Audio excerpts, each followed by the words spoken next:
Good morning. It's Thursday the 24th of August 2023 and I'm going to go over my trading plan for today and make some notes of some important levels which would aid us in our trading today.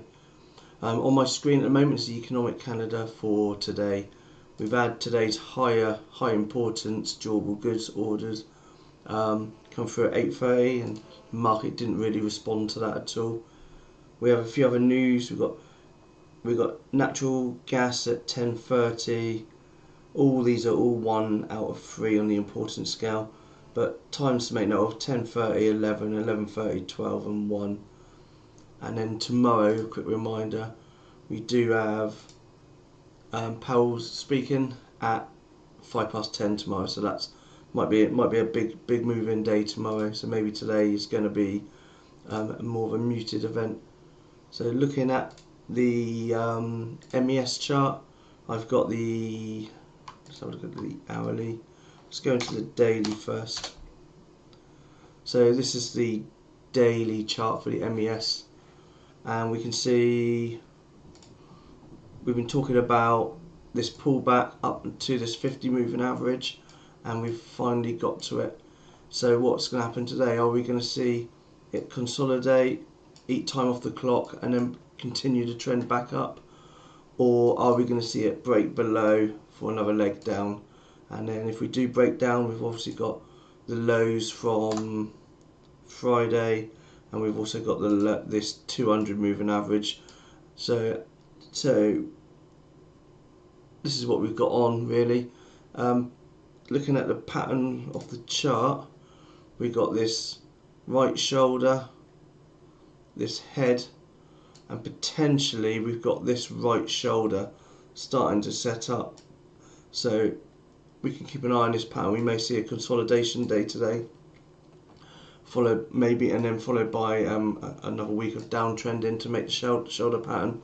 That's one potential scenario we could look out for over the next week. Okay, so let's go into the hourly. I've tidied my charts up a little bit today. I've got rid of all my old trend lines and old support and demand, supply and demand levels, and I've just recreated them all again. I made a slight change to my supply and demand levels, how I draw them now, what I'm looking for, and I think this works out quite a bit better. And you can see on the chart, I'm looking for areas where we've got a movement up, like a pivot, and then we're looking for a big move down. So this will be a potential supply area, and the big move down starts it off. And so I've got this area here, and I'm using the previous candles wherever I can. For example, this demand zone which we just entered into, I'm using this green candle as the area to draw the demand, and I'm only looking for big moves, and in the other direction as well. So I use this red candle for this demand zone, with this big green candle taking it out. So I'm trying to be more consistent in my demand zones. I'm still looking for areas of confluence, and so I'm marking them with the support and resistance lines. So what I'm trying to do, I'm trying to simplify my charts a little tiny bit, and things are getting too complicated. I've got too much going on in my chart. In fact, let's get rid of this clouds. That's a good indicator. I use it occasionally. It just reminds me what direction I should be trading in. If you want me to talk about that, let me know. Make a comment, and I can go into the clouds indicator. So we've got the hourly chart on the screen at the moment, and look, yesterday we touched the bottom of this channel, where we've been there once, twice, 3 times, 4 times now, and look where we ended up, right at the top of the channel again. So we're obviously trending up as well, and almost predictable that we're going to get there. I say predictable because although I was trying to short every level yesterday, I got chopped up a bit in the market, hence why I cleaned up all my charts and reworked on my supply and demand zones, because I need more clarity really. Interestingly, I was reading Wyckoff's, in fact I watched a video on Wyckoff's trading methods, and he talks about a slanting accumulation and distribution zone, and this looks exactly like it.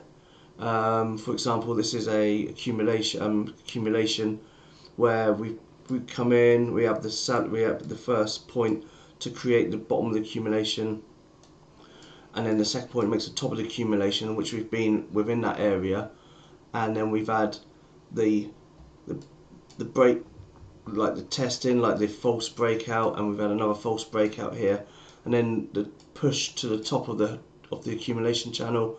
And according to Wyckoff's theory, that we should potentially come back down for a move right down like that. So that's kind of, we're going to discuss that in the book club tonight as well, accumulation and distribution. But that's just something to bear in mind as well, that we are trending between these channels pretty well, and where we're going to end up next, possibly here. We're potentially looking for another breakout or a fake out at the top for a shoot back down. So levels for today.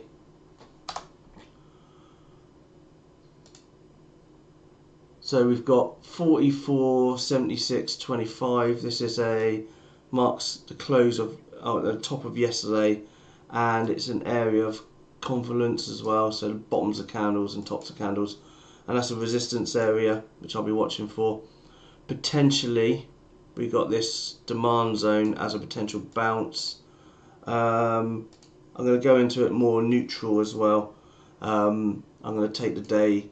I'm going to watch the 5-minute and the 30-minute to determine which direction we're going, because at the moment it's been very hard to judge. I think maybe it's just August volume. The volume yesterday was giving loads of signals, but nothing. There was no follow through on any of the volume.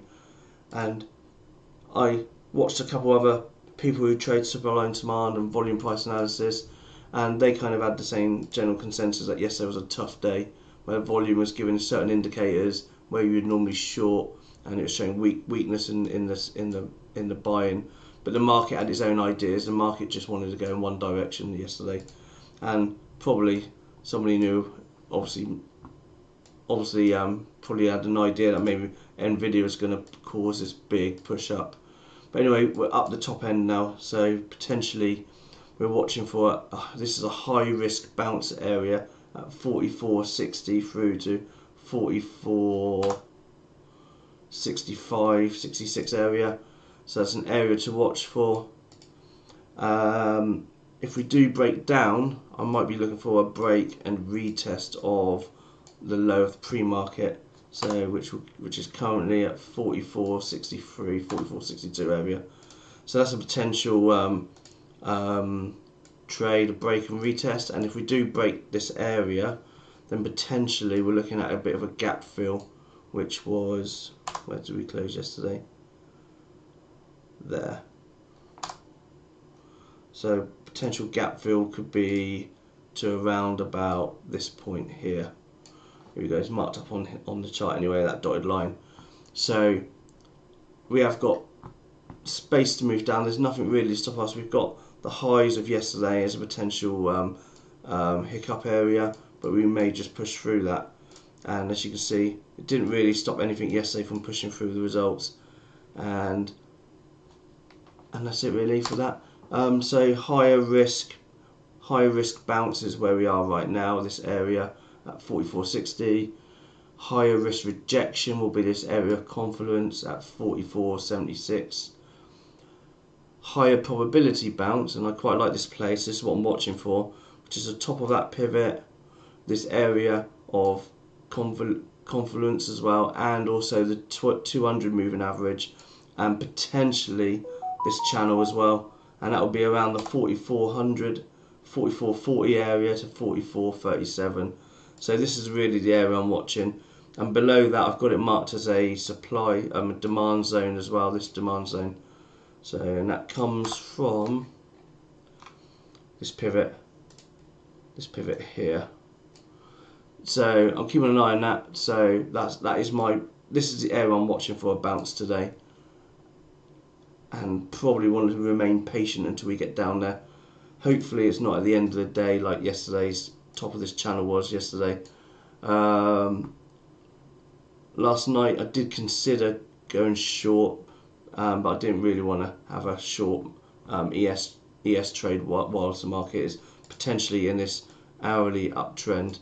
But it's the top of the channel, and I'm betting that it's going to come back down again. That's kind of, but you know, it is in the channel until it's not. So we're in this uptrend, putting in higher highs, higher lows, higher highs, higher low, higher high, a loose higher low there. We still didn't break the pivot, and we didn't break that pivot, so technically it's still in an uptrend there.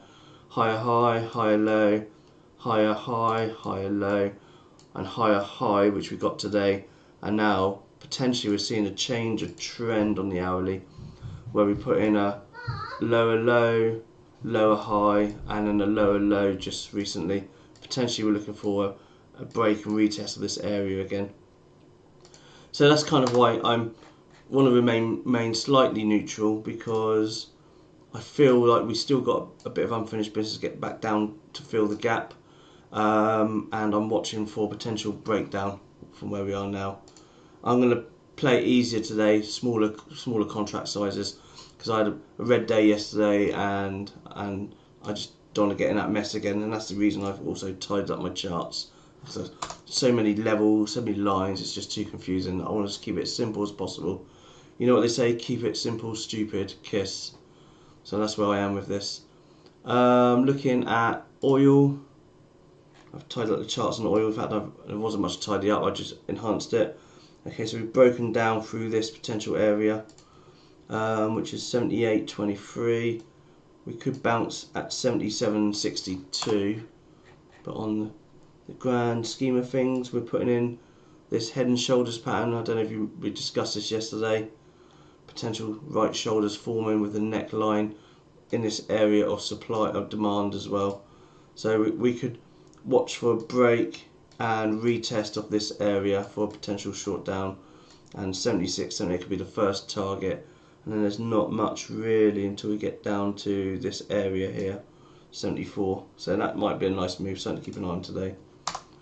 And looking at NQ, again similar to Qs, I simplified this as well, cleared out all the lines. So this area of supply, we touched it today and rejected it, and we're currently bouncing off this area of demand as well, and it's an area of confluence as well, because if we draw the line and put it right through, we got bottoms of candles here, tops of candles here, tops of yesterday's high, and we're right at that point now. So we're either gonna, just zoom in a bit, we're either gonna bounce, which is more likely because we're in an uptrend, or reject it, or break through, followed by a retest down. So that's two potential directions it's going to go. You know, right now we could be just putting in potentially right now we could be just putting in a bear flag, because Nasdaq and Nvidia is on the Nasdaq, and it could potentially just be giving us a resting period. Looking at SPY, again cleaned up the area, cleaned up all the regions again. So I've got the levels on here. So we're looking for a potential high risk rejection at 446.47, 446.50, and note the point of control, this red line, is right at this highly congested area of volume, and we know that because we had a lot of you could say it's more of an area of supply as well. We got lots of pivots, tops and bottoms of candles, and last time we retested was there, and we're coming back into that area again. For a higher probability, I think 449 to 450 area, and we've got this supply area as well. So as a rejection, so probably looking for 450, a nice round number, and a psychological number for a potential rejection. And it's a one to be patient and wait for it. Bounce wise, we got this high risk bounce, but we're in this kind of small channel at the moment. I wouldn't like to take it myself, but we've got the bounce in this supply area here at 442 to 444 roughly. Also, it's the 200 moving average as well, so by the time we get to it, maybe we could see a bit of a bounce off the 200, and that will continue this uptrend in the hourly back up again. And then obviously preferred area, if we get down to 438, this area here, 438 to 439, that's a nice bounce area as well. So to go back to MES to sum up before we go, the current trend on the hourly is up, the trend on the 5 minute is down. Potentially we're putting in this flag pattern, and we are still within the channel, we haven't broken the channel. We got, this is my preferred area for a long today at 44.40, so that's my higher probability play. So if we grind down all day, then I'll think about whether I want to take it maybe a low position, because if we're grinding down we might just break through and continue to grind down. If we're looking for a higher probability rejection, probably we could use the channel top again, or the high off yesterday, if we get back up that area. And I think that's really, and that's it really. We've got a higher low probability or high risk bounce here at 44.55 area, and that's based on yesterday's high and just an area of confluence as well, just there. But this is the area I'm watching for a bounce, and it'll be off the 200 moving average as well, which this 200 is just starting to curve around. I think that's it. Hopefully that covers everything. If you like this video and it's valuable and it's been valuable to you, please don't forget to hit the like button. Okay, thank you for watching, and I'll speak